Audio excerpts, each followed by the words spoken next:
ഇനി വരാൻ പോണതേ മഴക്കാലമാണ്. മഴക്കാലമാകുമ്പോൾ തന്നെ വൈദ്യുതിയുമായി ബന്ധപ്പെട്ട് ഒരുപാട് അപകടങ്ങളും അപകട സാധ്യതകളൊക്കെ നമ്മുടെ മുന്നിലുണ്ട്. പക്ഷേ ചിലപ്പോൾ നമ്മൾ യാത്ര ചെയ്യുമ്പോൾ യാത്രാമധ്യേ ആയിരിക്കും ചിലപ്പോൾ ഇങ്ങനെ എന്തെങ്കിലും അപകട സാധ്യത നമ്മൾ കൺമുന്നിൽ കാണുന്നത്. അപ്പോൾ ചിലപ്പോൾ നമുക്ക് ആ സെക്ഷൻ ഏതാണെന്ന് അറിയില്ല, എനിക്ക് അറിയണ്ടാവില്ല. അതുപോലെ തന്നെ അവിടുത്തെ നമ്പർ ഏതാണെന്ന് അറിയണ്ടാവില്ല. ആ സമയങ്ങളിൽ നമുക്ക് വിളിക്കാൻ പറ്റിയ 2 നമ്പറുകളുണ്ട്. ആദ്യത്തെ നമ്പർ എന്ന് പറഞ്ഞു കഴിഞ്ഞാൽ 94 96 01 01 01.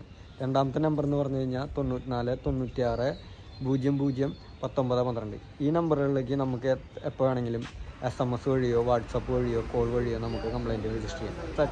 സെക്ഷൻ നമ്പറോ അറിയില്ലെങ്കിൽ തന്നെ നമുക്ക് നമ്മുടെ അപകട സാധ്യത നമുക്ക് KICBനെ അറിയിക്കാൻ ഈ നമ്പറുകളിലൂടെ നമുക്ക് സാധിക്കും. തുടർന്ന് നമ്മൾ നൽകുന്ന വിവരങ്ങളുടെ അടിസ്ഥാനത്തിൽ അവിടുത്തെ സെക്ഷൻ ലൊക്കേറ്റ് ചെയ്ത് ആ സെക്ഷനുമായി ബന്ധപ്പെട്ട് ഉടനടി നടപടി ഉണ്ടാകുന്നതായിരിക്കും.